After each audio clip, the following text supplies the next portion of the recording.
Okay, seperti dijanjikan kita bersama dengan Zul Helmi Zana Azam. Zul, awak punya Insta story dengan kalajengking tu semua. Awak makan ke? Tak kan? Tak makan. Kita ambil gambar untuk kawan-kawan dekat KL. Sebab ada yang kata kalau tunjuk gambar air kelapa ke gambar minum air kelapa dah biasa kat KL, kat Melaka pun ada. Jadi saya tunjuk makanan kalajengking kat Thailand ni. Okey, dia rare sikit kalau kalajengking tu kan. Okey Zul, kawan-kawan dekat KL ni pun, dekat satu Malaysia ni nak tahu apa lagi yang diperkatakan oleh Coach Kim Panggon dalam sidang media tadi. Sebab tadi kita sempat belanja sikit je, tapi maybe Zul boleh rumuskan sedikit apa yang dikongsikan tadi Zul? Okey, antara menarik perhatian saya dalam sesi sidang media hari ini, sama ada Malaysia ataupun Thailand, terarah kepada satu persoalan mengenai apakah corak permainan yang akan ditampilkan oleh Malaysia terutamanya, di mana saya mendapat gambaran bahawa Kim Panggon tidak akan park the bus ataupun mempamerkan aksi defensif, yang mana mereka datang ke sini adalah untuk memburu jaringan.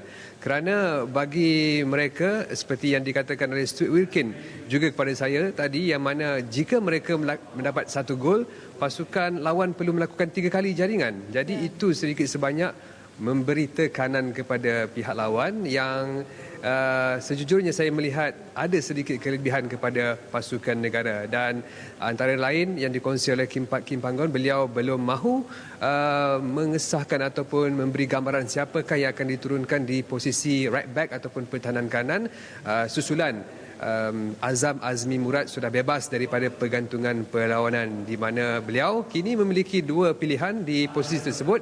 Selain Azam Azmi, Quentin Cheng yang menyelah dalam 2 peran terdahulu juga mempunyai pilihan kepada Kim Panggon untuk disenaraikan dalam kesebelasan utama. Tetapi kalau saya nak share sedikit Dayang dan juga Erlin, pasukan Thailand juga amat menarik perhatian saya, iaitu daripada Mano Polking, jurulatihnya, yang mana beliau ada menyebut mengharapkanlah aksi kedua timba balik kali ini berjalan sempurna seperti Piala Dunia misalnya, dari segi mutu pengadilan ataupun mutu perlawanan itu. Saya ambil contoh ketika di pertemuan pertama, beliau mendakwa masa tambahan yang diberikan tidak sepatutnya diberikan. Hanya diberikan 5 minit, tetapi ada insiden-insiden yang berlaku sebelum itu yang sepatutnya masa tambahan itu diberikan 9 ataupun 10 ataupun 11 minit, seperti yang kita dapat lihat di Piala Dunia di Qatar, di mana ada 11 minit perlawanan masa tambahan.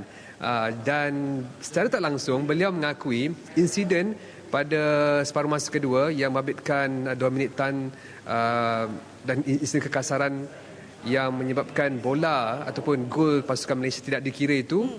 Hari ini beliau mengakui gol itu dikira. Gol itu adalah gol bagi beliau, gol bagi Mano Polking. Dan beliau mendapati insiden itu sepatutnya mengambil masa lebih lama untuk diberikan masa tambahan. Jadi keseluruhannya, mesej yang ingin disampaikan oleh Mano Polking pada sesi sidang media kali ini adalah perlawanan yang akan diadili oleh sesiapa pengadil berjalan sempurna dan diadili dengan mutu pengadilan yang sebaik-baiknya. Itulah yang diharapkan juga Zul kan, mutu pengadilan dan juga macam Polking katalah pasal masa tambahan. Tapi kan Zul, bila kita lihat pada first semis tu di Stadium Nasional Bukit Jalil, kita boleh tengok kan penyokong-penyokong Malaysia yang tak habis-habis, tak henti-henti bagi sokongan kepada pasukan negara. Terus naik semangat mereka, patut dapat 2 gol tapi last-last 1 gol still kemenangan. Pendapat Zul tentang tekanan yang bakal dihadapi pasukan negara di Bangkok nanti? Sebab vibe yang sama pastinya kan? Sorry Ed, saya rasa tiada tekanan sebab pasukan negara saya boleh katakan sudah mencapai achievement itu. Kerana mereka, umum tahu mereka tampil dengan skuad berlainan kali ini dan telah mara ke peringkat separuh akhir dan telah mengalahkan juara bertahan Thailand 1-0 dalam aksi separuh akhir pertama. Dan untuk separuh akhir kedua mereka hanya bermain seperti biasa, dan saya lihat dari segi apa yang tunjukkan karakter mereka ketika ini seolah hanya menunggu perlawanan saja. Saya berada di hotel yang sama bersama pemain-pemain negara. Mereka ceria, turun sarapan pagi bersama, makan tengah hari bersama, dan saya melihat keadaan itu, keharmonian oleh pasukan negara ketika ini akan menjadi satu moral tambahan untuk mereka mengharungi 90 minit permainan di Thammasat Stadium, yang mana stadium ini hanya berkapasiti 25,000 penyokong ataupun penonton, berbanding di Bukit Jalil 60,000, itu pun boleh lagi belum lagi full house.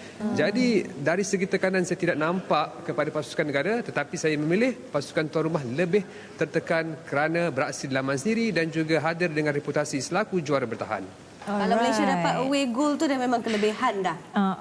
Okey Zul, tapi since Malaysia kita boleh katakan yang kita tak adalah tertekan seperti pasukan tuan rumah. Kalau Zul melihat kepada Coach Kim Panggon sendiri kan, adakah dia nampak macam sudah ada perancangan dalam otak dia sekarang ni, ataupun dia masih lagi nak letak siapa esok? Dah ada pilihan tetap ataupun belum Zul? Pada pandangan Zul lah.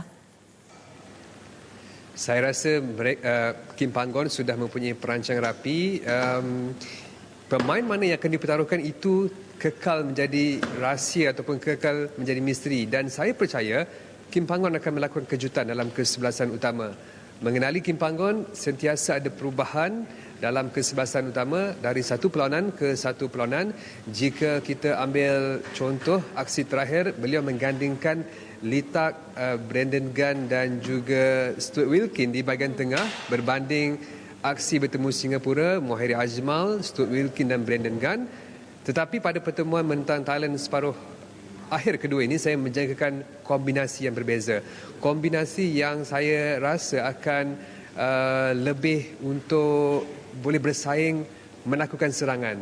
Mungkin kita menjangkakan pasukan negara akan defensif ataupun bertahan kerana sudah memiliki kelebihan jaringan, tetapi saya rasa ada perubahan yang akan dilakukan dalam kesebelasan utama, terutama di bahagian tengah. Saya percaya pemain seperti Mohiri Ajmal yang mempunyai keinginan untuk sentiasa menyerang akan dipertaruhkan di posisi ini kerana mereka datang ke sini seperti yang kita dapat petanda dan isyarat bahawa bukan untuk bertahan, malah untuk melakukan jaringan dalam usaha terus memberi asakan ataupun memberi tekanan kepada Thailand. Jadi saya rasa Kim Panggon tahu dan mempunyai kombinasi ataupun ramuan yang saya simpulkan rahsia untuk pertemuan kali ini. Alright, nice one. In Kim Panggon we trust. Betul tak Zul? Yes. Zul, lepas ni jangan main dengan serangga-serangga yang berbisa ya. No more kalajengking for you. Thank you Zul. Bye. Bye. Terima kasih, Zul. Sawadee krap. Sawadee krap. Sawadee krap. Alah, comel Zul.